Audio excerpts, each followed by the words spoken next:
the professional rescuer, and the first aid certifications. We offer flexible morning and afternoon and evening shifts and Saturday morning shifts. Pay for the 2025-26 school year is $14.54 per hour.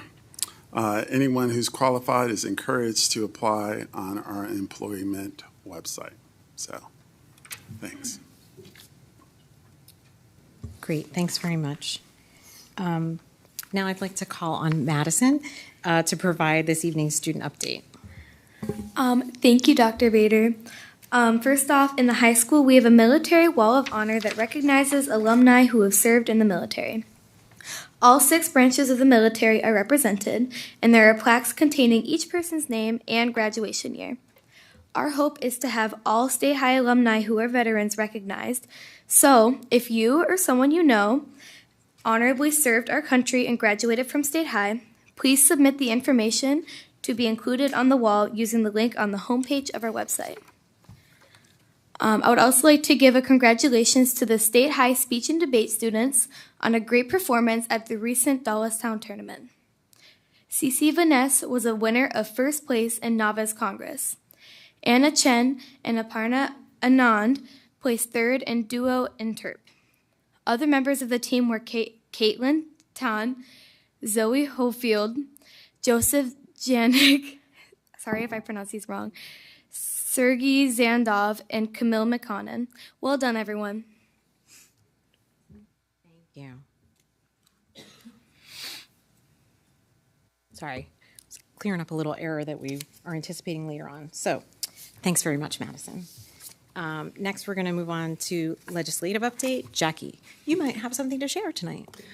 So I do have an update. It's brief. There's a budget, and I'm simply going to defer to item 11F when our finance team will give a summary of what is in the budget. And so we can learn more about it then and discuss as well. Great. And I will note that I saw today we're also celebrating the 50th anniversary of the passing of the IDEA Act, which is the Individuals with Disabilities Education Act, which protects students with disabilities and assures their rights. But unfortunately often isn't adequately funded. Great. And then next up we have Center Region Council of Governments Liaison. We have a number of people participate, so any and all of you have anything to share? Peter, Jesse? No. I don't have a report either. Nope. Yeah, none. All right, well, that makes it short and sweet. We like it. Next up, we have time for public comment. Each individual will be allotted up to 3 minutes for items related to board business that are not a consent or action item this evening. For those items, public comment will be held just prior to voting on that item. I don't believe we have any advance signups. Do we have anyone here in person interested in making a public comment? Okay. Do we happen to have anyone online? You can raise your hand in the video chat. Okay. All right, then we'll move on to our consent agenda. This includes several items that we will address in a single motion for approval. To facilitate any questions or discussions, we'll go through each category individually. Board members, any corrections to the minutes this evening? Okay. Next up, we have operations. This includes some grants, some work with title budgets, signing or approving, our student activities advisors and treasurers for all our secondary programs, and routine district bills, technology, and physical plant. Any questions in this category? Okay. Instructional programs, we have some student travel, quiz bowls going off and about, and some wrestling meets. Any questions or problems in that area? Okay. And then we have policy updates. Any questions or concerns there? So we have a number of items that I've already gone through several iterations with the board and the policy committee. Okay, no problems. All right, then I'd like to call for a motion to approve consent agenda items 6 through 9. Anderson, so moved. Buck, second. Okay, that's been moved and seconded. One last call for any questions or concerns. Do we have any corrections we need to add for anything? Then any public comment on this item, pardon me? No. Okay. Board members in favor, please say aye. Aye. Any opposed? All right, the consent agenda has passed. Next on, we're going to move on to some action items. Agenda item 10A is a motion to approve management discussion and analysis for the 2024-2025 financial statements. This was previously presented at our previous meeting and is shown in attachment 10A. Do I have a motion? Have so moved. Barlow, second. Okay, that's been moved and seconded. As I mentioned in introducing it, we went over this in detail at a previous board meeting. But does anyone have any additional questions or concerns to address with the financial team? Okay. Any public comment on this item? Okay, board members, all those in favor, please say aye. Aye. Any opposed? All right, that item is passed. Agenda item 10B is a motion to approve the purchase of a metal detector, bringing the district's total to 6. It's the portable metal detector, and is shown in attachment 10B. Do I have a motion? Buck, so moved. Have second. Okay, that's been moved and seconded. Do you have any questions regarding this? The memo pretty clearly outlines as additional ones. I have a question. In order, yeah, sure. How did we decide that we needed another one? And do we need only one or maybe two? Or, how did we come to that decision? We only need one at this time. We're going to use another exit to try to get the high school students in faster when we do our random searches. So that's the whole premise, is to get the students in in a more expedient time. Okay. Okay. Thank you. I was just curious about how this cost compares to the ones that we bought earlier. Have they gone up in cost since we last bought some? I'm not sure about that. How they? Same. Okay. Okay. Any other questions? Okay. Any public comment on this particular item? No. Okay, board members in favor, please say aye. Aye. Aye. Any opposed? Okay, that item is passed. Our final action item is a motion to approve an employment contract for supervisor of curriculum K through 12. This is shown in attachment 10C. Anderson, so moved. Okay, that's been moved and seconded. Any questions? Okay, do we have any public comment on this item? No. All right, board members in favor, please say aye. Aye. Any opposed? All right, that item is passed. That completes our action items for this evening. We're going to move on to information reports. We're going to start off with our academic calendar. Dr. Jonathan Bucher is going to present a draft for our 2026-2027 calendar.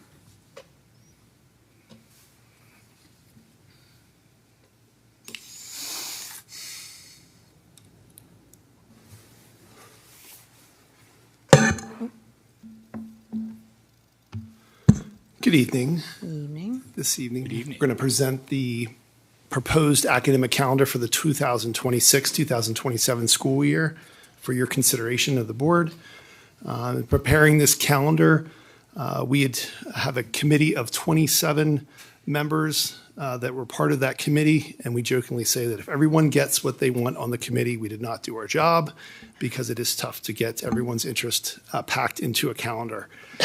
What we do in the committee is we work through the district contracts, 44 essential items, Department of Education's requirements, as well as other considerations to work through the calendar for a presentation to you.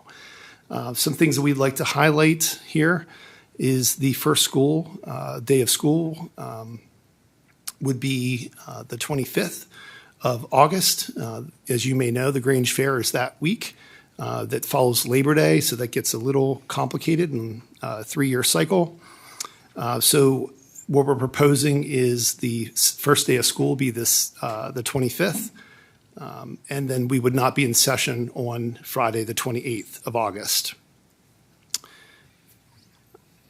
Also, other areas to point out, the last day of school would be June 3rd proposed. Winter break would start December 24th.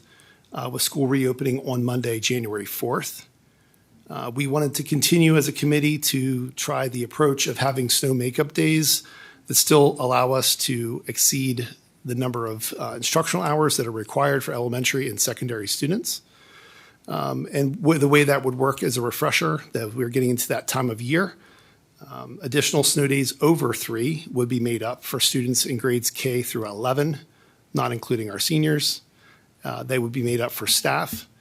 If needed, students will student days over 3 would happen after the staff-only makeup days, prior to the staff makeup days. On the following dates, we're proposing that students not have after-school activities to avoid excessive testing and class assignments: September 21st, December 25, March 10th, and March 26th.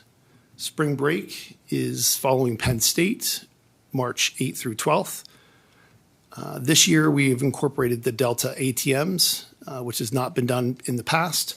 So Delta Middle and Delta High dates are listed in the memo, respectively there. And also graduation for State High as well as Delta High combined would be June 4th as proposed, with rain dates on June 5th and 6th. That's a summary of what we're proposing. Yeah, so just for the historical background for those who may not be aware of why those dates were chosen for the first week of school in reference to Grange Fair. A couple of years ago, we had this conflict as well, that we typically start school the week of this particular week, and Grange Fair was falling that way.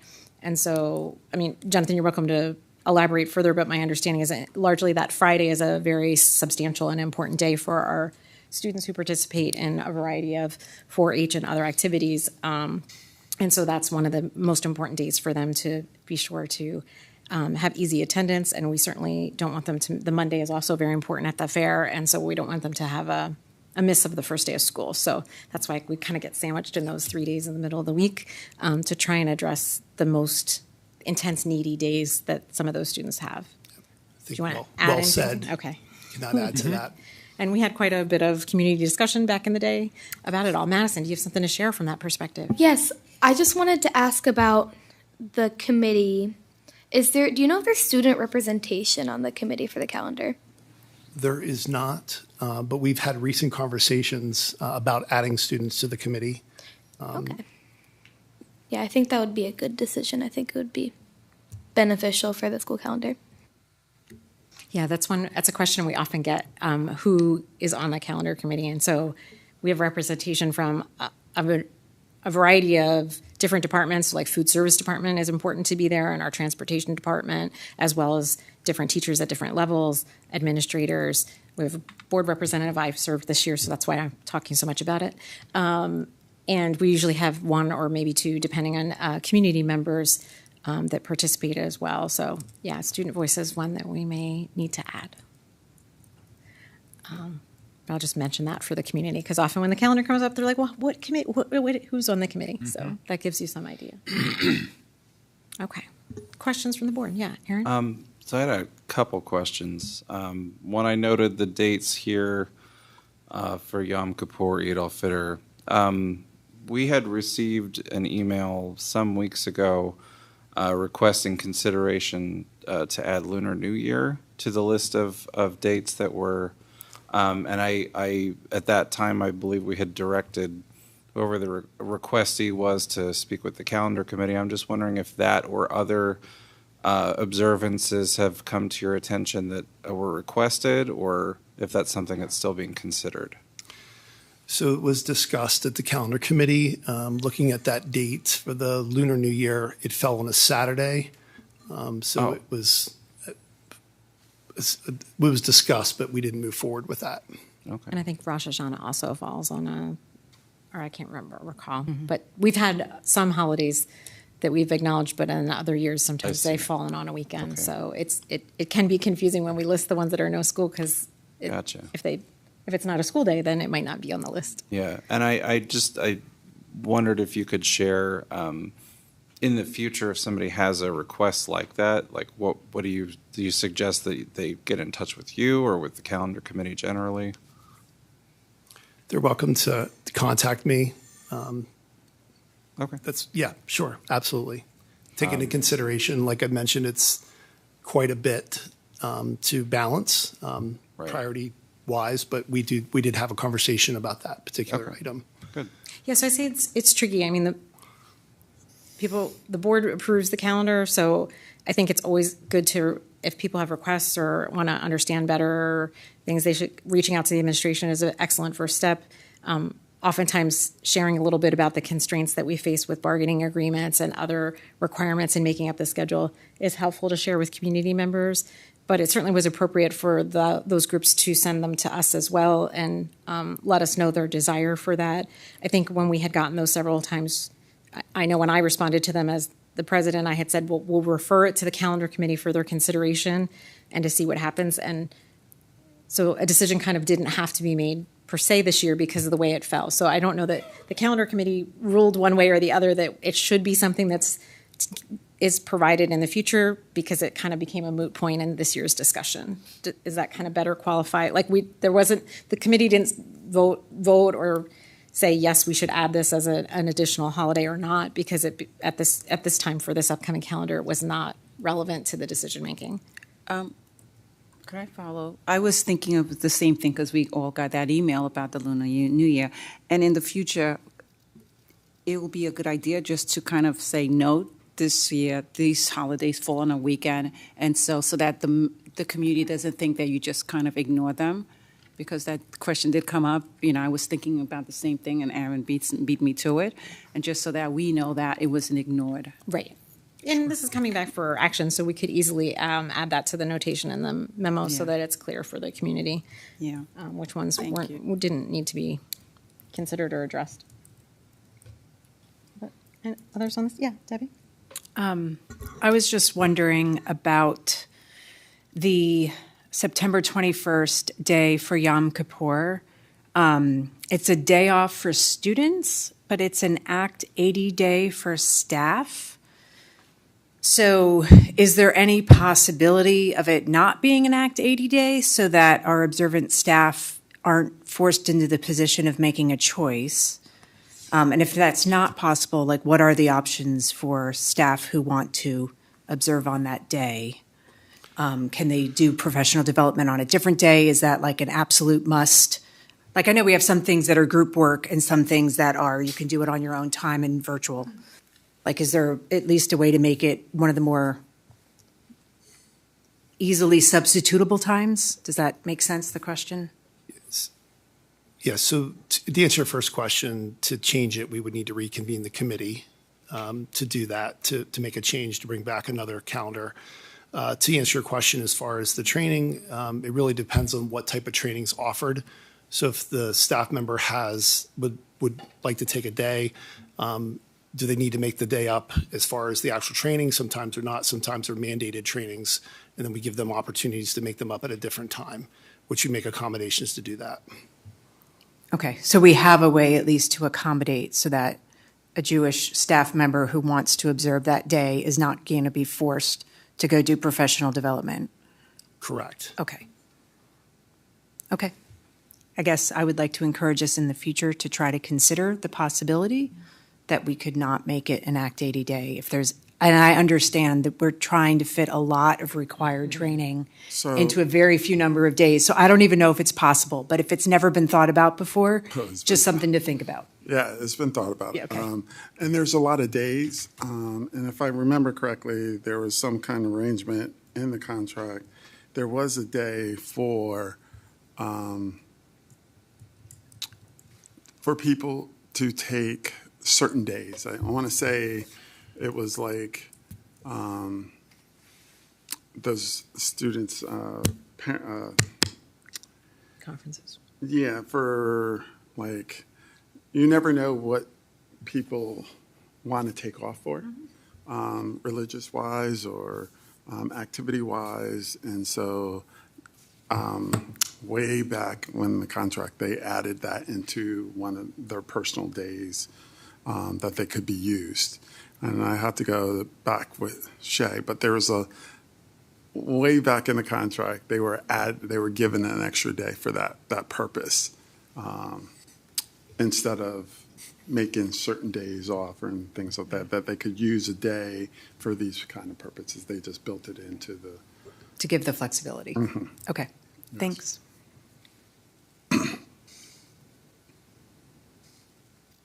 Other questions? Just reading that we've sort of included the Delta ATMs. I'm just making sure that I understand this correctly. So basically, Delta students in middle school only would have 1 day of school on the first week, as opposed to, because they've got their ATMs Tuesday. The 25th and 26th, correct. They would come on in session on 27th. Okay. Just that Thursday. Okay. Correct.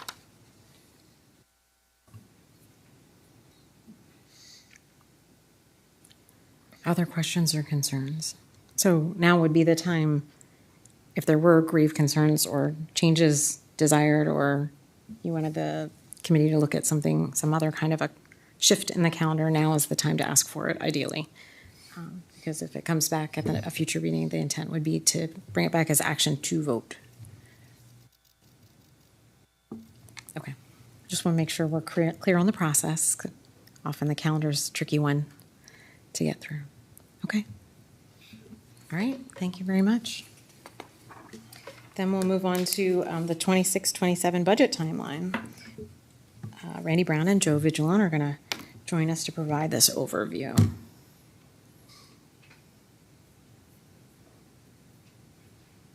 It's budget season. I just want to note, we just received our state budget, and yet we're beginning our budget for next year. That's correct. They might Shocking. Perhaps they could watch tonight and learn how to set a schedule to actually achieve a budget by June 30th. Maybe. They might learn something. Yeah. Maybe. We just wanted to take this moment to prepare you all for the work, share some of the work that we're doing. We have the notice of the Act 1 index, which will be 3.5% for the next budget year. And then we've prepared the budget development calendar for you that we will work through over the next several months together. Be making presentations beginning next month regarding the proposed, the preliminary final budget. And then you'll have a choice of an Act 1 opt-out resolution or preliminary budget, and then there'll be two more actions later in the year. So it's a very similar process that we've done in the past, most recent years, and we have additional information that we'll share at the Finance Committee meeting next week, and then also beginning next month with budget updates regarding what we do as internal processes with our administrators and budget heads. So, does anybody have any questions on the materials? Were you surprised by the 3.5 for the Act 1 this year? Maybe a little. Okay, I thought that caught me off guard after this year was 5 or 4. Was it 4-1? Okay. Yeah. So it's not, right. Yeah. Well, it has trended down, so Yeah. yeah. It's just a little lower than I anticipated. Right. Okay. Okay. Just thought I'd ask. Okay. Well, thank you very much then. Next up, we have Mr. Brown's going to remain with us and provide an update on development initiatives. And I think we have some guests who will join him. Yeah, I'd like as to well. invite the foundation Yeah, board please. members up to the table now, and they can go through their presentation. There's another one over there, too. Thanks. I'll flank Randy. Go for it. Do you need another one? Okay. Welcome. Thanks for joining us this evening. You give up a lot of your time already, so we appreciate you coming out tonight. So to my immediate left is Luke Massaro. He's the vice president. To my right is Dwayne Bullock, the president. Paul Olivet, to his right, is the executive director of the foundation. And then to my far right is Bill Coker. He's the treasurer from our foundation. And so they'll make their presentation about the Skagit Education Foundation. This is for the last year. And then I'll present some additional development efforts that the district has benefited from. Great. Want me to go first, Randy? Yeah. Yep. Yep, I do. It's not there, is it? Hold on one second.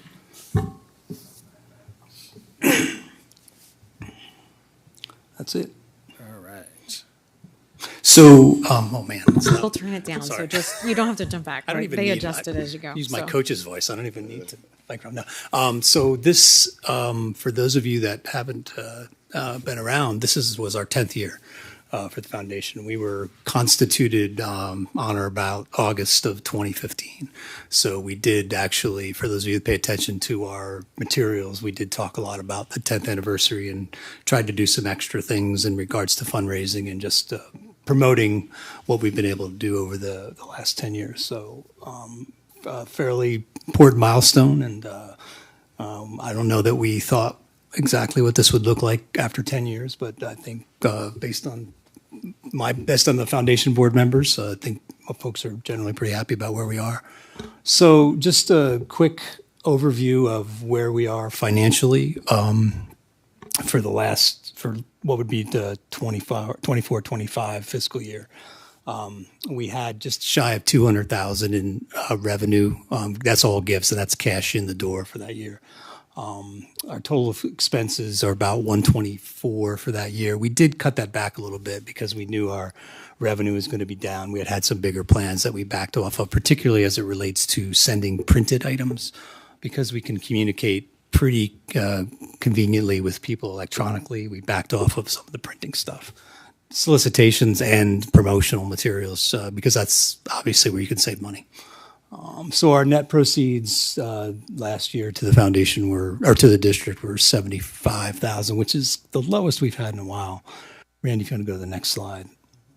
So just to give you a sense of where we've come from over the years, our gross revenue in the 10 years, and this is through fiscal through July or through June 30 of this year, was just a little over 3 million. That's actually a little bit higher now. We're actually close to 3.5 million now.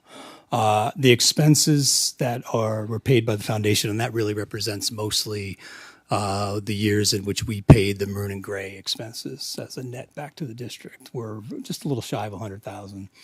I think that's it, right, Randy? Is that the only thing that's in those expenses? I think so. Yeah, I think that's all is the maroon and gray.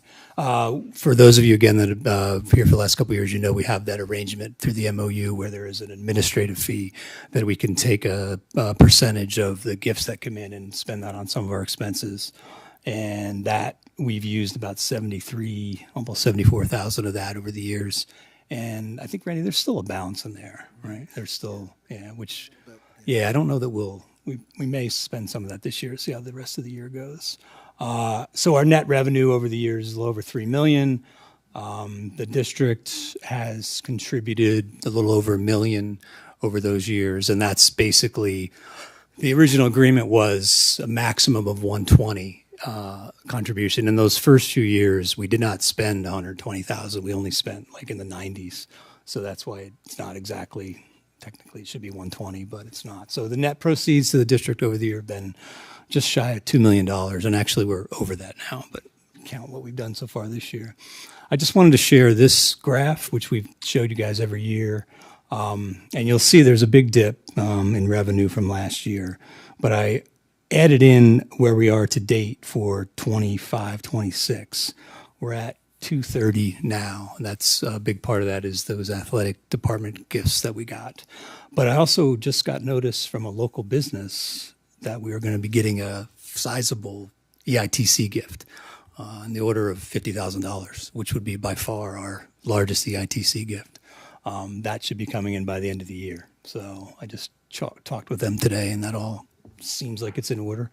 So we are hopefully back on that track. I don't know that we'll get to 500 this year, but man, I do think we'll get to 400 based on some of the stuff that's come in that we didn't necessarily plan on.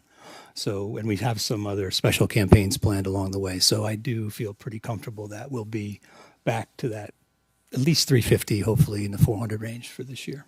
So, and then here's our goals, which a couple of them we've already exceeded. Obviously, that EITC goal, that will be much higher than that if we get the 50,000, which I expect we will. As you all know, we've had those 2 athletic gifts that have come in over the last couple of weeks that totaled 175, 176, right, Randy? Right? And we do have some plans to do some other fundraising as it relates to athletics too. So we have that goal. It's 200,000. So you can see we have I think that's a fairly conservative revenue goal for this year. 370. Like I said, given some of the things that have happened since we did our goal setting, I would like to see us get over that $400,000 mark. I don't even know what that slide's up there for. Oh, okay. So again, just some quick highlights of some of the things that we've done with the money that our donors give us. Most of you hopefully know about the Marty McDonough grant program that has been one of our more successful programs over the years. We typically get, between the two cycles, we do a cycle in the fall and a cycle in the spring. We typically get 80 to 100 applications from teachers and staff, and we did this past cycle offer an opportunity for students to apply for grants. I think we set up to 500, although I think we ended up awarding more than that. Right. So, and that's really a collaborative effort between the district and the foundation board in terms of who gets awarded. We have a lot of really, really good requests since they come from teachers and staff who are on the front lines. They kind of know what their needs are. So I'm always sort of interested, as is the board, in some of the things that that are asked for. And Randy works with his staff and some of the, I'm not sure who Randy is on your group. Superintendents that look through the grants. They recommend to the foundation which should be awarded. There's also a process through which they end up paying for some of them through district money. So I think it's a pretty efficient system that we try to fund as many as we possibly can, particularly those that, you know, for those students and teachers and staff that take the time to fill out the application, we want to try to do our best to support them. And that's what we tell our donors we're going to do. So we continue to promote that program. Curtis talks about it at the opening of the school district. We send out a few emails, and we're very pleased with the amount of interest that we've gotten over the years and the amount of support we've gotten from donors. I mean, again, we listed a few things that we do, but I think last year we awarded probably 60 or 65 grants out of the 80 or 100 that were applied for. And in the fall, we just awarded 30-ish, Randy, or was it less than that? I think there were in the 20s, in the high 20s. So for, you know, I think we awarded about 25,000 the last time. So we try to keep that fund, try to replenish that fund as best we can. And I think we've done a pretty good job of doing that. There's enough there to get us through another few cycles, but thankfully the folks in the community are very supportive, and we were able to solicit gifts for that regularly. And then again, My Mental Health Matters program, you know, that's been something we've been managing since I can't remember what Maroon and Gray was, 2019, the second Maroon and Gray dinner, right? That's when we started the fund. I thought this started in COVID. Was it during? I thought it was already in place. It was already in place during COVID, though. Yeah, we started the year before. So Randy and I have equally poor memories. So, so we started again another fund that came about based on conversations with the district team. At the time, it was Jean who talked about the needs in the mental health area. So of course, that was something our board wanted to support. And our second Maroon and Gray dinner was benefited that program. And then, as Randy mentioned, during COVID. We were able to raise a lot of money to support students in the district particularly families going through difficult times. And because we had the mechanism in place and we'd already started the fund, it made it very easy. And we were quickly, I think within a few weeks, Randy, we were able to put out a request and got a lot of support from the community. And so felt really good about being able to help families and students out. And then since then, essentially, you know, we raise the money. Stephanie Beaver comes to us at the beginning of each school year and makes a presentation on what she would like, and our board approves it with input from Randy and the district. And again, another process that we think works fairly well. Again, working closely with the district and the staff to try to match the needs of what they are interested in, what our donors are willing to support. And do you want to talk about the campaign now? I can, yeah. At the last board meeting, last foundation board meeting. Oh, I'm sorry, Amy. That's okay. I just wasn't sure if I was on. I just wanted to quick add something about the fund. I really appreciate you describing it. And I recall during COVID, that we were able to use it, and I think it was mentioned in our am I not on? Yeah, it's the buttons. My light's on. It's not working now. Just get a I little hear it. closer. Okay, I'll get closer. So I really appreciate it. It was mentioned recently. So when we had some discussions about the potential pause or discontinuation of SNAP funds for some families and some concerns about food resources, and we shared some communication from the district, it was mentioned that this is one of the funds people can donate to. So I just think it's really important to keep bringing up that issue, that because it's called the My Health Matters program, which is appropriate and very, very reasonable, but some people may not realize that we utilize that for some of our social work aspects. So even though it might not go to support like a therapist or other kinds of things like that, it also, basic fundamentals are essential to someone's well-being and their mental health. So like I had a community member ask me, they're like, well, wait, if I'm helping with food stuff, why am I donating to the Mental Health Matters program? And so I just think it's important we continue to share that kind of information, especially when we share communications from the district of why why that's the fund to go to. So it's a really good segue into what I was about to mention. At our last board meeting, I think one of our foundation board members mentioned that she felt like there were folks in the community who were struggling because of the lack of funds from SNAP and some other things too, just general economic issues. So as a foundation board, the board decided they would like to do a special appeal to raise money to essentially help families that need support.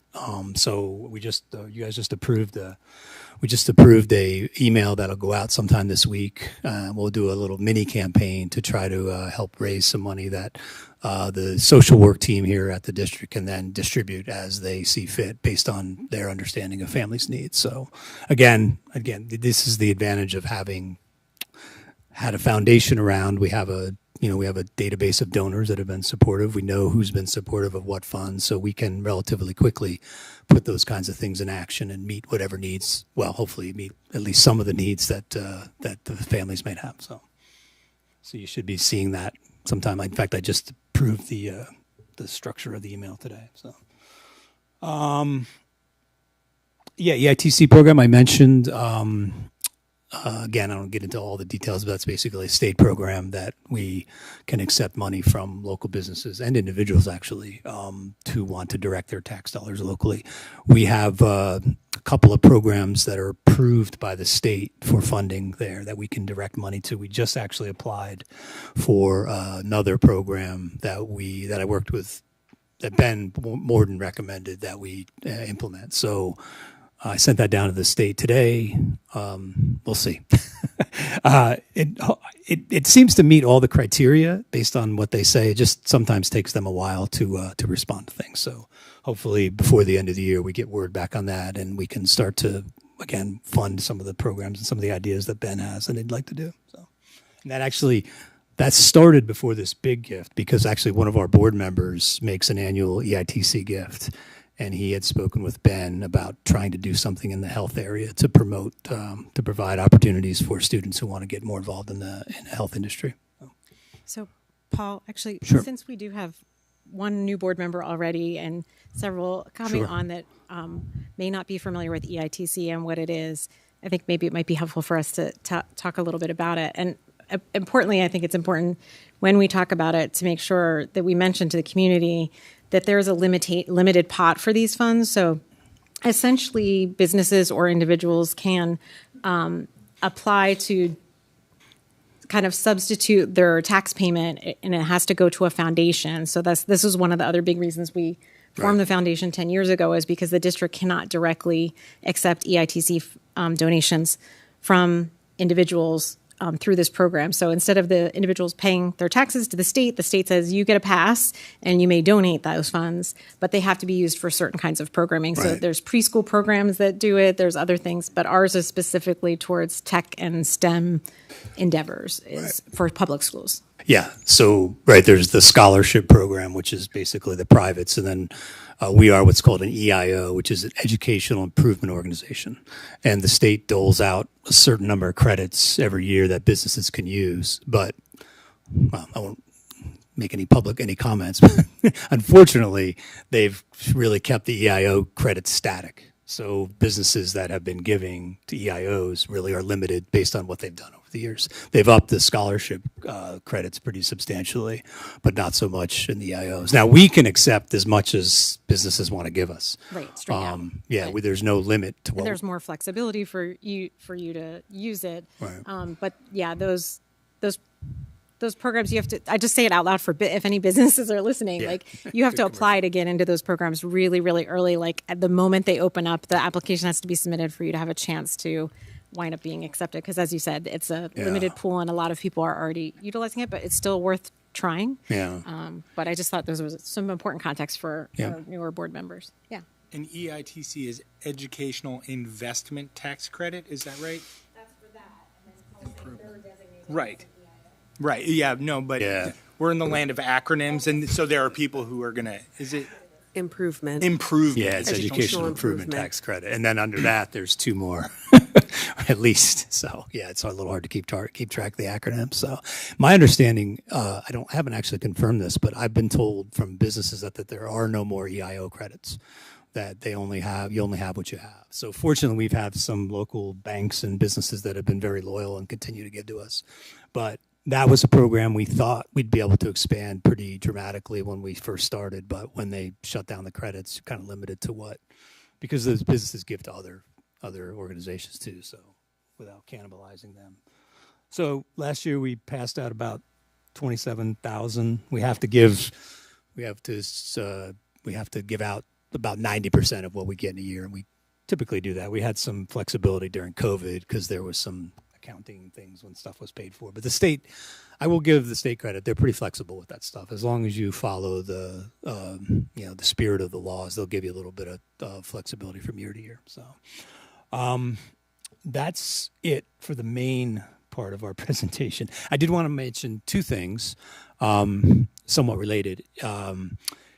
You all hopefully are familiar with our Maroon and Gray Society and our Maroon and Gray celebration in May. We do that, we've been doing that, well, mostly annually, minus some COVID years. Each year we choose one of our funds, and the proceeds from that fund go to support that. The proceeds from the event go to support that fund. And you may remember that we honor 6 or 7 or 8 alumni, or just folks that have had an impact on the district, and we are still looking for nominations for that. So if you have anyone in mind, whether it was a teacher, administrator, someone that volunteered at the district over the years that you think, someone that was influential in the community, that was a state high grad that you think would be someone you'd like to honor, we're taking nominations until the end of November. So you folks know the district pretty well. You've been around kids, people, and students and former students and teachers for a while. So if there's people you know of, please go ahead and submit them. The more we have, the better the pool we have, the better candidates we can choose. I think that's it. Did I get everything, Randy? I think so. Yeah, so just, again, final thought.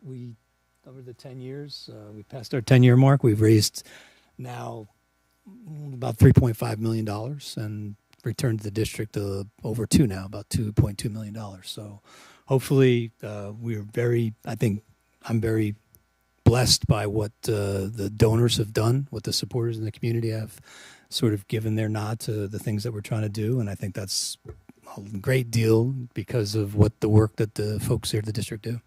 Board members, teachers, what the students do. I hear constant comments from community members about what a great school district this is and how they love to support it. So, and that really comes down to the work that's being done every day with students. So thank you. And any questions? Thank you. Questions from board members?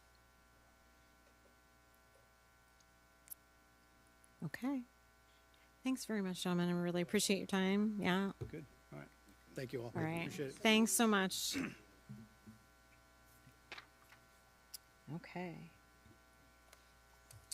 So I'll just.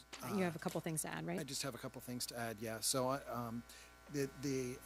our Education Foundation is a primary source of our development efforts, but many years ago, the endowments of the school district were transferred to the Center Foundation. Those are for student scholarships and programmatic support. As of December 31 of 2024, about a year ago, there were $4.2 million. Randy, is your mic on? It is. Yeah, it seems like they've really died this evening. No. Yeah, there you Okay, go. it's All there. right, how about there? All right, $4.2 million in assets, and we had about 168,000 in distributions that came into the district or went to scholarships. There's more information in the memo if you're interested about some of those details. The Center Gives, many people know about that program that the Center Foundation sponsors.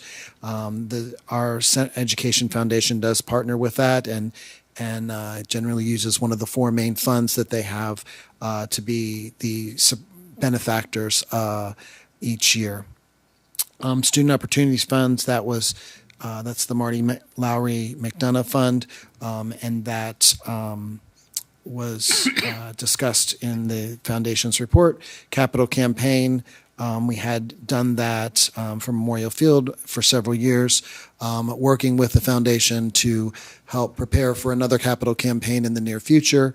And you'll hear more about what those projects might entail with our district-wide facility master plan update scheduled for sometime in January.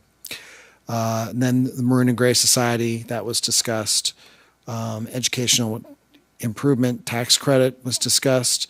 And then our own advertising and signage opportunities. From time to time, you approve those agreements and contracts. We have provided in our report an annual summary of those monies that have been raised that way. And then we talk about our upcoming priorities for 25-26.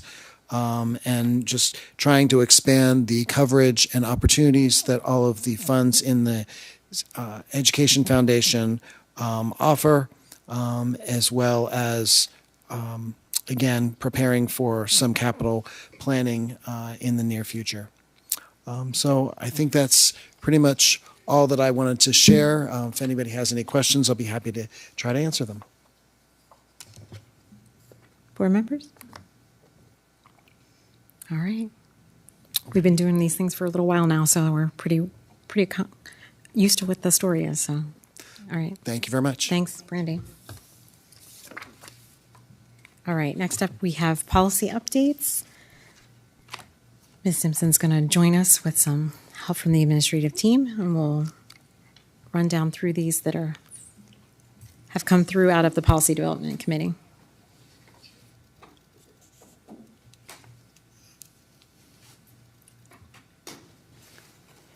Good evening, everyone. We have a few policies here tonight for you to look at. The first one, Policy 121, field trips. In case you forgot, that has been presented to the full board twice. And the primary issue was some language that was added that said that prohibited field trips that spanned beyond the date of graduation. So after reviewing and various discussions, considerations, that section has been removed from the policy. So it is presented tonight for information and discussion and will be brought for voting at the next meeting. Ann, did you say that? I just wanted to call attention to one aspect of the policy, which is also, because I think that this might be parents want to kind of get a heads up on that, is for field trips that are multiple days or overnight. The protocol will be that the submission of medication would be 1 week prior. So I just want to kind of say that often, because 1 week prior is not something that we, I think, that was not my personal experience as a parent and doing overnight field trips. And so I just wanted to make sure that people knew that was in the policy. And I'll just keep saying it out loud so no one's surprised. Okay. Yeah, I think it would be prudent for our secondary administrators, principals to make sure they're alerting those advisors of all those clubs that, you know, we typically have that do those overnight trips, so that they're prepared as they're scheduling those. Yeah. I just had a question about the in this authority section. It's talking about board does not endorse or support nor assume responsibility in any way for any district staff member who takes students on trips. At the end of that paragraph, it says no staff member may solicit district students for such trips within district facilities or on district grounds without board permission. I'm not sure I know when the board would permit that. Is there a particular instance where we might provide that permission? Or is that? So, go ahead. No, go ahead. I'll be honest, I was distracted by another thing, so I only heard Okay. part of your question.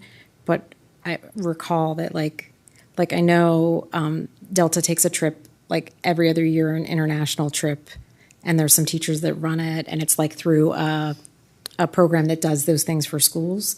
So like they kind of share about it to the students, and it's mostly through those teachers. So it's like it's through our program, but like those teachers organize and do it all, but it's approved, like they're allowed to do it. But if some teachers were like through one of these companies where the teacher kind of gets paid and gets to go on the trip, but has to recruit the students, but they didn't come and ask if that was okay, that sounds like one of those times we would not approve. Like if they didn't come and ask for it to be approved, they would be in trouble for doing that. Does that kind of make, does that? I think the assumption is that we're approving all of them, right? And then it's describing this and saying they will not solicit for such trips that aren't approved without board permission. That's kind of how I'm reading it. I may just be reading it wrong. Does it go through building administration? Yeah, the Delta. Why don't we just add that? There are certain organizations that teachers would recruit to go on overseas trips, but they're not district-sponsored events. Oh, okay. So we do not approve those type of things. But they would get permission at least from. If they brought it, they could say, we would like permission, a special permission to do that. So Okay. there is a caveat to that, if they Okay. would like to do that. All right. We discussed that. But at this point, we're saying that we're not approving. Yeah. I think so. We good? Sometimes policy language just hurts your head in. Okay. Okay, the next one is 626, federal fiscal compliance. And the district's original policy has been heavily revised and expanded with PSBA's recommendations. This includes language regarding travel costs as required by the Uniform Grant Guidance provision. Also, there's information included on travel and attending activities under a federal award and parameters of such travel.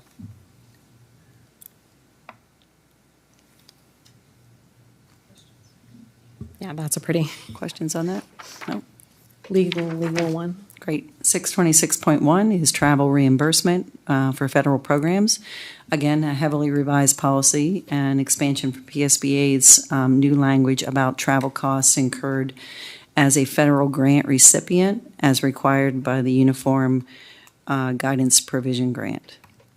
Information is also included specific to travel and attending activities under a federal award, including written approval prior to incurring related costs and consistencies with standards. Questions? Okay, great. Policy 827 is conflict of interest. There's a definition for conflict of interest specific to federal requirements that was added to this policy. And then under the section reporting conflicts of interest, additional language addressing written notice to employees of protections for reporting violations. Questions on that one? Does this include things like meals at PSBA? Federal. Isn't this federal? Like getting Federal. I think that would count as something with de minimis economic impact. Is it? Okay. Personally, right? Like it doesn't count as a conflict of interest if it's small enough. We also, right, like we had discussed when we were there was a particular contractor who was currently under consideration. Yes. And we declined any invitation from them. Right. If it's someone who has already done work with the district or has already been approved to contract, that feels less conflicting because they already have the contract versus someone who's competing for a contract. Right. But I think a meal would come under de minimis economic impact. Okay.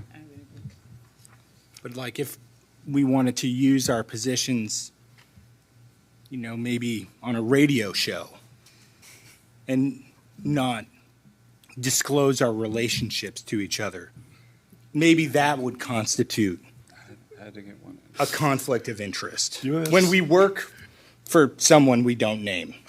But what do I know? Do you have someone in mind? I mean, I might, but we'll just let that go. Okay, moving on.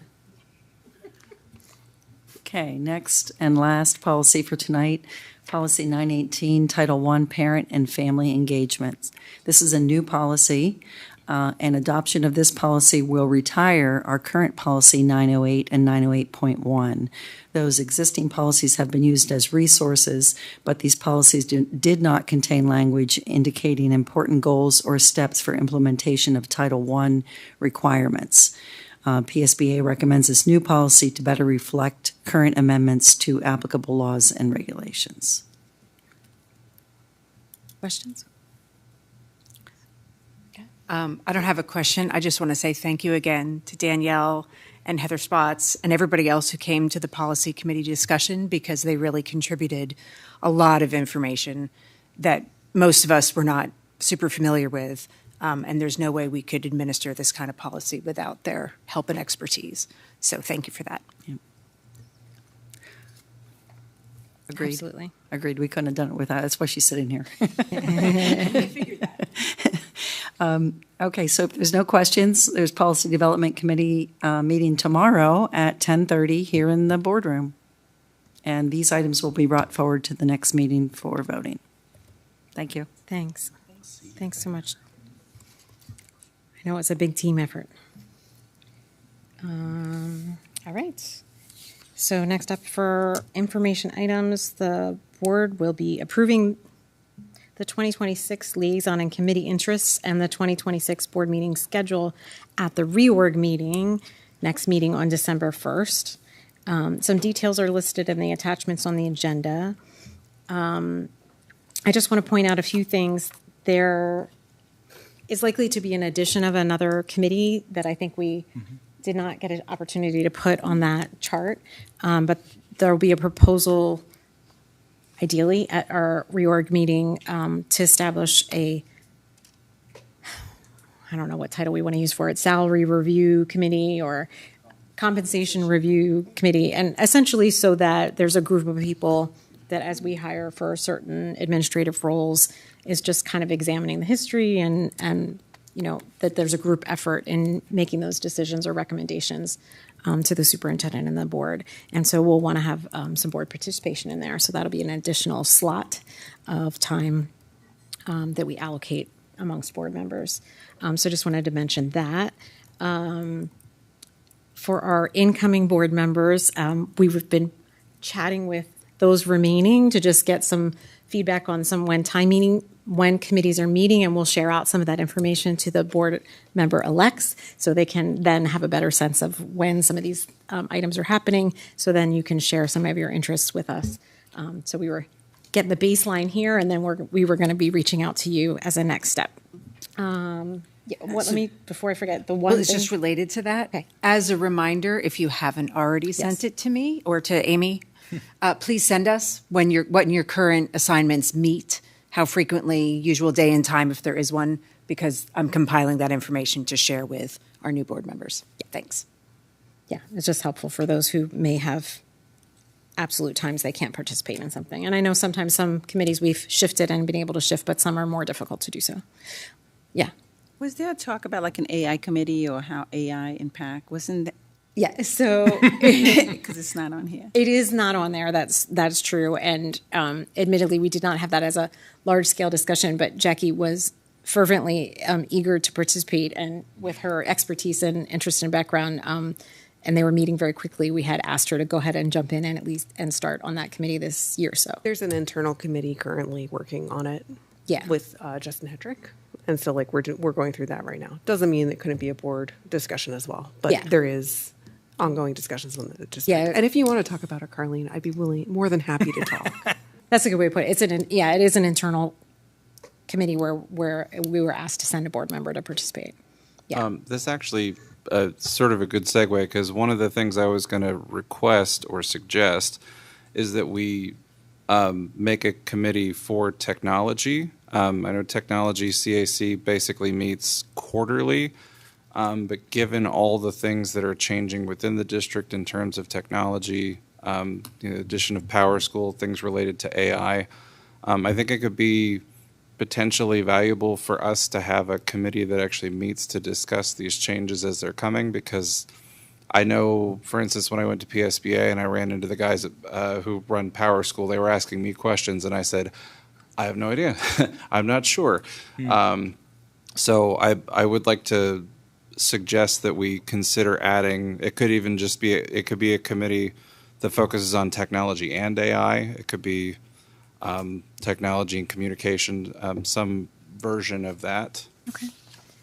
I think perhaps that's one to have some chats about. Maybe perhaps, I'm not looking forward to it, but I know we will, with Ms. Brandt, newly elected to a supervisor role, that we'll have another appointment coming up sometime in the near future. So we'll probably have to do some shuffling yet again. Okay. So that would give us a month or so to kind of talk about that and whether that's something that we want to officially pursue, and we could just think about adding Could it do at like that point in like time. a board when we work do this. session just to talk about committee structure, yeah. Yeah, so there's a couple different opportunities. The one thing I wanted, before we go on yet another tangent, just because I have a note that I want to make sure I say, the power purchase work, what is the official title now? PPA. The Center County Solar Working Group. Center County Solar Working Group has a meeting coming up shortly. And while Peter has been our representative previously, with him going off the board, he will not be our representative there. I know we have some other board members that are stepping into that. But I just wanted to remark that Peter will be there as a former member of the group, there as a fountain of institutional knowledge of the whole process. And certainly as a public participant, he's welcome to be there. So I just wanted to clarify Thank you. his role when he'll be there later next week or next month.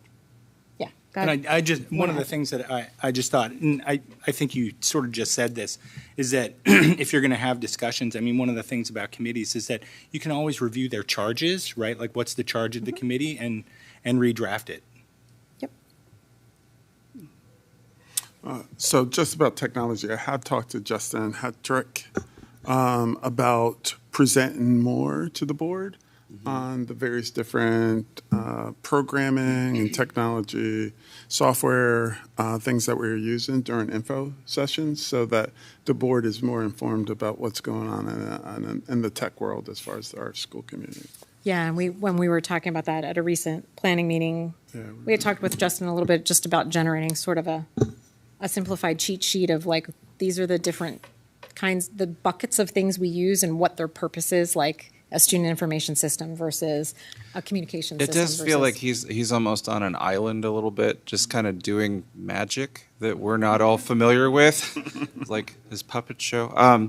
The thing that made me think of it was our discussion last time about some of the monitoring technology, to monitor the systems and the potential pitfalls of having a company that monitors the student emails and contact points, for concerning things. I thought it was a really good discussion, and I also sounded like something that could be really interesting just in a separate committee and then brought back to the board as information. Because I think if we start from a point where 2 or 3 board members know that conversation, we can get a little deeper into it maybe. That's just a suggestion. Yeah.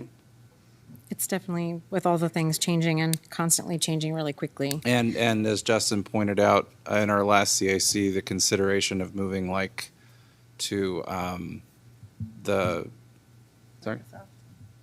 or away from tablets towards tablets to using iPads. That's what he was talking about. So Yeah, Jackie. Since we're talking about committee assignments, I just would like to take a moment to talk up the working on the IU board. As I know, Anne is interested in cycling off of that committee. I'm hoping to stay, but I just really wanted to spend a minute to make sure everyone on the board, and since we have future board members here tonight, the IU is a really great organization to serve on. You can only serve on the board of the IU if you are sitting on the board of one of the districts that is within the IU. And we spend a lot of time thinking about how to serve people within Clinton Center and Clearfield counties.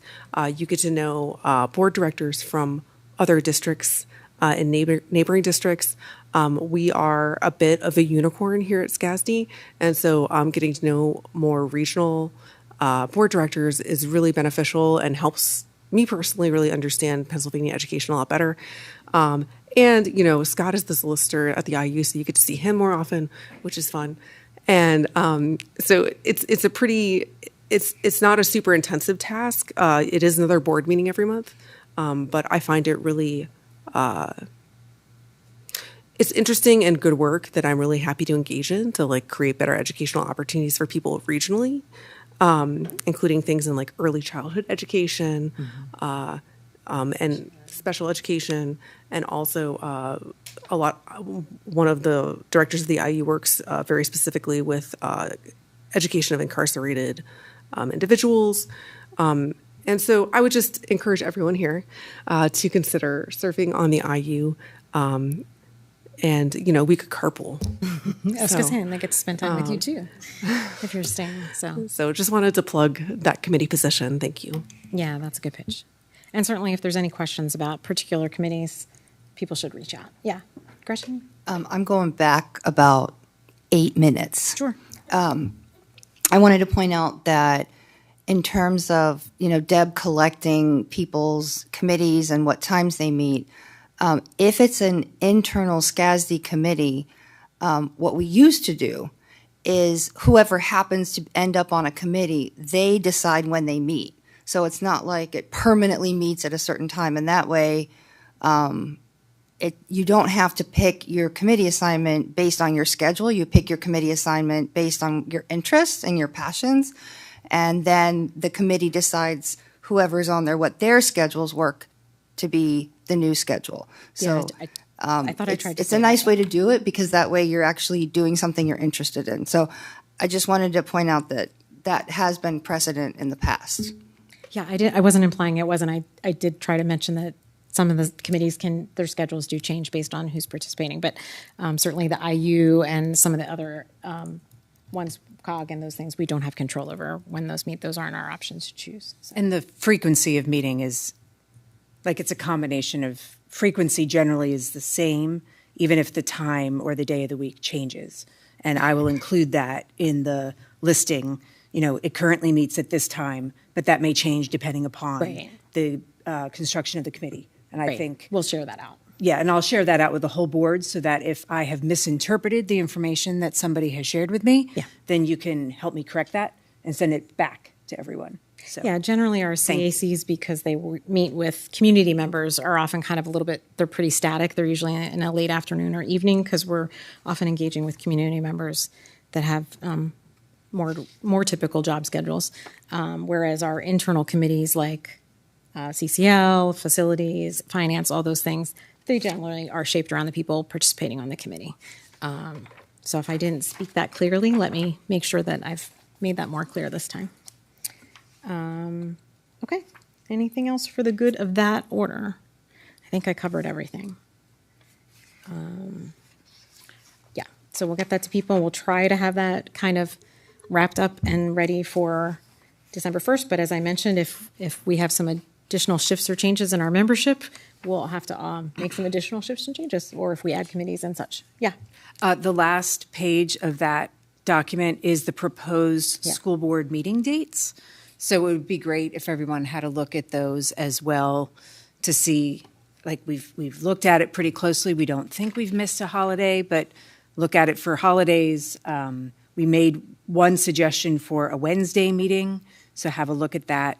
That's to accommodate the PSBA conference. So instead of moving the week of the meeting, which this year resulted in 2 back-to-back meetings, which we know is hard for everybody, suggesting the possibility of a Wednesday meeting, which would not require moving the week. So anyway, have a look at that, and because we'll try to set those dates next week as well, and with any kind of luck, we won't have to make any changes to that throughout the year, so people can plan for them. Yep. Thanks. Perfect. All right. Okay, so send us all your stuff and feedback and whatever other pieces we need to know. And with that, our final update tonight is on the 2025-2026 Pennsylvania state budget. Mr. Brown's going to join us with Mr. Vigilone, and we'll run down some of the top features and how they impact us. Okay. Well, the old saying is, good things come to those who wait, so I'm really looking forward to what comes the next 6 weeks. The 25-26 budget was passed last Wednesday, so as you can imagine, getting the information together and still getting the I's dotted and T's crossed is still being worked on, not only by us, but also with PASBO and other organizations throughout the state. As you can see from the table on the bottom of page 1, the primary investment of state funds into education this year happened underneath the Ready to Learn grant funding, and we are largely, we don't see a lot of those funds. Those are more targeted districts, unlike State College Area School District. The charter school reform passed. It did move the cyber charter tuition reimbursement out of the budget this year. So as you can see on page 2, you have the district impact. Again, slight positive variance from what we've budgeted. So I guess looking into our crystal balls ended up being pretty accurate as compared to where it actually ended up. Moving down a little bit further, you have the district versus the state allocations. And as you can see, when we waited for the 24-25 numbers, they came in much, much higher.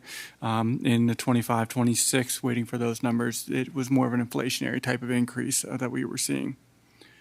Going down further, you can see the percent changes associated with the budgets. And then we have some items of note down below. PCC funding will continue, as will Solar for Schools.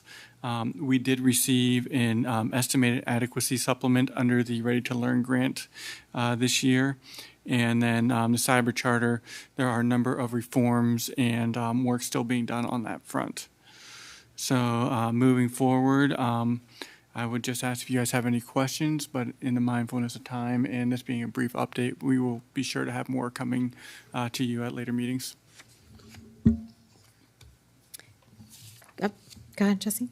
Just one comment. One of the reforms for the cyber charter is that the charters actually have to see the student at least once a week and be in the same room with the person at least like once a year. And that was not a requirement in the past, and there were other reforms as well. Yep, Jackie. Could you just do a little to explain why we received Ready to Learn adequacy dollars and what, like, do we are getting money because they decided to award every district money, right? Correct. Could you speak to that just a little bit? And I don't know if you know a little more on that aspect. Part of the fun, I think part of it was just to give everyone something. And so they allocated it through that grant program. Not sure what that means for the future. And there is also a question about whether districts may go above the Act 1 index with exceptions if they receive Ready to Learn grants. If that's the traditional grant, if that's any money, or if that includes the supplement or not. So we'll still, not that we're necessarily looking to go above that Act 1 index, but just for us, it's just a point of information that we want to have explained. Does that help? Yeah, so, and just as another point of clarification, so the Ready to Learn grant money kind of covers 2 buckets. So there's like an adequacy funding for students who have, or for districts that haven't been adequately funded in the past. And then there's also a bucket of money that's been distributed to districts that have demonstrated an increased tax burden so that their districts have been continuing to raise taxes over and above sort of the burden that most districts in the state are experiencing. And so I think that might have something to do with why they tied it to the Act 1 index, because if you're getting money to get relief from the taxes that you've raised, then you can't say, okay, well, now we're going to go above the Act 1 index again, because they're already recognizing that as a district you've raised your taxes in an effort to fund your district to that extent. If I may, I would also just like to draw attention to the changes in cyber charter special education tuition calculations. So not only have they removed or increased the number of deductions we can use when we calculate cyber charter tuition, but they've also, the state has said that we could either, I should just read what's here. So for cyber charter special education tuition calculations, we will either pay the lesser of the normal PDE 363 cyber charter special education tuition calculation, or the non-special tuition multiplied by 1.89. And so that for us, traditionally our special education charter tuition is way more than 1.89 times our regular cyber charter tuition. So that should help us in money that we do not have to pay out anymore. But it only applies to cyber charter tuitions. And there are many of these calculations or many of these changes that could potentially make sense for non-cyber charter schools as well. But at this point, they are only being applied to cyber charter tuition rates. Yeah, so I'm glad you brought that up. I wanted to call attention to that as well, because initially some of the previous advocacy and discussion was about, a flat, generally the main ask was a flat rate for cyber tuition in general. And Jackie's done a lot more advocacy on this, but I've been in some of the meetings with some legislators and often trying to, several years ago, Governor Wolf had a listening tour with his Secretary of Education, and we talked a lot about different ways of approaching reform. And personally, I'm a strong advocate of getting at the special ed funding. I think that currently it's a flat rate, which is inequitable to districts, and it incentivizes some poor practices potentially at some charters, certainly not all, but some. We have some pretty rigorous research that the rate of speech identified needs special ed students is remarkably higher across the Commonwealth at charters than it typically is in other public education settings. And so those are pretty low-cost special ed students to serve, and yet they still receive the same rate because it's a flat rate tuition, which is just inequitable.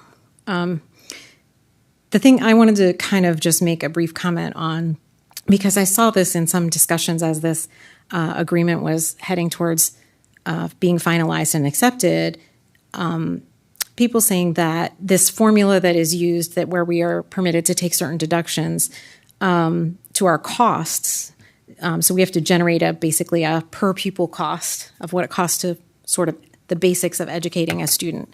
But districts operate many buildings. Districts operate K through 12, so we offer programming at different levels, and sometimes charter schools only offer one level. And cyber charters certainly don't typically have a marching band or a football team or a music program or sometimes CTC Center. Yes, that's my favorite one. And a variety of these other things. And historically, those costs of our district have been factored in to both our cyber and our regular brick and mortar charter rates. Whereas, a local elementary charter school does not provide a CTC center or a marching band or other things for their students, but yet the calculation of what we're expected to pay them for a tuition rate has been included in that calculation. And that will still continue to be the case for brick and mortar schools. However, in this instance, the differences in the cyber calculation have changed. So I saw a lot of conversations in media and different things, people saying, well, they're keeping our kids' money. And I need people to understand that a district operates a very large organization. It works towards efficiencies. It often offers programming across a swath of needs and other things, whereas singular schools don't always have those same programs and requirements. And so this is the reason why we're permitted to make these adjustments when we're trying to come up with a per pupil cost of basic education, because those programs and things are not always part of the basic education if we're just talking about, the core curriculum and the things we're doing for students. So I've rambled a lot about that, but I found it really concerning that people thought that public school districts were keeping their kids' money. And I think we have to really talk about the different ways that, the things we have to invest in public education and also what we're required to provide. Any student that wants to turn around and return to our district, we have to be prepared to immediately seat them in a classroom. And we don't have an efficiency of teachers when we lose students to charters or cyber charters. Those students leave 2 from first grade, 4 from 8th grade, 6 from 9th grade. That doesn't mean we reduce our teaching staff. We just don't usually meet that level of loss to do so. And so when we say we lose money when we pay charter tuition, that is what we do. We lose money because we don't gain efficiencies in cutting our costs typically. And that was a long enough rant for my last night in the main seat. Carlene? Yes, kind of what Jackie had said. Basically, when I was looking at some of the increases and also the Ready to Learn funding and no funding for now, money for the cyber charter tuition, I was actually hoping that we don't approach the 3.5 index, that it's a possibility that we could go kind of below it for That'll be a discussion at the next board meeting. Okay, I won't be there, so that's why I'm making my suggestions now. Not a problem. Thank you. Peter? Yeah, thank you guys very much. Included in this is the Solar for Schools program. So there are $125 million that are put for schools. $25 million is kept in the Solar for Schools program. Our district is going to be the beneficiary of 2 of those, as we know, one for the Park Forest Middle School and the other for right next door, Mount Indy Elementary, and we're certainly grateful for those. I think that's a great investment. Something that is not here, and unsurprising to Mr. Johnson based on what he said about me earlier, I'm going to raise something that was given away, kept out of the budget, which is Pennsylvania not participating in RGGI, the Regional Greenhouse Gas Initiative, which puts a price per ton on the greenhouse gas emissions from the energy production sector, which accounts for 29% of the 253 million metric tons of carbon dioxide from Pennsylvania every year. Pennsylvania is the largest greenhouse gas emitter in the Northeast because we are its primary electricity provider. Most of that electricity is produced by fossil fuel-fired power plants. And so any power plant, 25 megawatts or larger, which is not very big from a gas-fired or coal-fired power plant, would have gone into RGGI.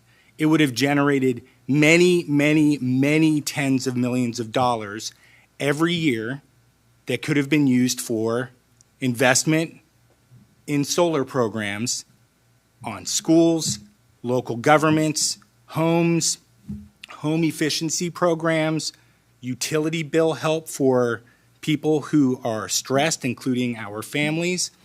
And so, and it would not have had material impact on our electricity prices. So I just want to say I find that really disappointing that that was given away. I understand the sort of realists at the end said, we just need this thing to pass, and I am grateful. I think it's really unfortunate, though, because things that our board has taken action on could have benefited even more from participation in RGGI. And so it's a little bit of a downer, Randy. It's a little bit of a downer. Sorry, Frida. You know? I'm sorry to end the meeting I know. of your Well, look, last it's the meeting story on of such my a life, sad man. note. No, Jackie's going to take us up. No. Okay, go for it. So I also just wanted to point out that in addition to all, an additional line item change in the budget is that they did increase the dollar amount for teacher stipends as well, which is money that will directly go to help student teachers and those mentoring student teachers. So that is my positive note to bring us back up. It's a good one. All right. Anything else for the good of that order? No, Okay. that's all. Thank you. Thank you very much, guys. So that concludes our information items. Last category is board reports. Anything from Central Intermediate Unit? Jackie? Yeah? No, we're meeting Thursday. Meeting coming up, okay. We just had a report from the Education Foundation, but is there anything, Deb, to add from your recent meeting? Thanks. I would just highlight two things. We welcomed a new board member, Dorothea Stahl, who some of you may remember was a former SCASD school board member. The SCASD Education Foundation will be looking for more board members. So if that's something that you're interested in doing, or if you have someone to recommend, we'd be happy to hear your recommendations. And I know it was mentioned, but for board members who are interested in attending the Maroon and Gray banquet, it is Friday, May 1st. Put it on your calendar now. Thanks. Okay, excellent. CTC Local Advisory Committee, Carlina? We have a meeting tomorrow. Is it? Yeah. Tomorrow. Yep. CLNA, yep. Local needs assessment. It looks like it's a 1 hour video meeting, 11 a.m. to 12 p.m. Okay, sounds good. Facilities we haven't met since our last discussion of board reports that I am aware of. Finance, you guys are meeting? We haven't met. In December, we meet. Right, but next week, is that what you said? Finance committee's meeting? There's a finance committee meeting Oh, next committee week. meeting. I do that in every the time, morning, not a and the CAC. CAC for finance Thank is you. sometime in December. Yeah, it was sticking in my head because I was thinking some new board members may be very eager to attend the regular finance committee because that's a good primer for our starting process for budgeting. School health and safety, CAC, hasn't met. And technology. Okay, quarterly, yep. That's what I thought. So then that will conclude this agenda for this evening. We have a number of upcoming meetings. Tomorrow, as was mentioned, is Policy Development Committee. That's going to be November 18th at 10:30 here in the Panorama Village Boardroom. November 25th is our Finance Committee meeting that we just mentioned. That'll be at 9:30 a.m. in the Panorama Village Boardroom. As we talked about, our reorganization meeting is coming up next meeting. That will be December 1st, and that will be followed after swearing in of our new members and election of new leadership. That will be the committee of the whole regular board meeting to follow. The whole process will start at 7 p.m. December 15th will be a regular board meeting, and then December 16th we'll have another Policy Development Committee meeting. That will be at 10:30 in the morning. Okay, any other last things that have been missed? Yes, Peter? It is not something to be missed, but may I say just a very quick word? Yes. Oh, I saw you roll your eyes at me. What is that? I just want to say thank you to everybody on the board publicly. And I want to thank all the families, and I want to thank all the staff, all the teachers, and all of the teachers who I had in this school district who I feel very fortunate to have been able to give back to. Thank you. Thank you. No? I know people want to go home. All right, fair enough. Then, with that, I'm going to adjourn my last meeting of the, what? Oh, yeah. Well, I'm still going to adjourn. This is the last time I get to bang this thing. Or at least for, yeah. I'm going to adjourn the meeting of the State College Area School District Board of Directors, and we are going to adjourn to an executive session, please. Have a good night, everyone.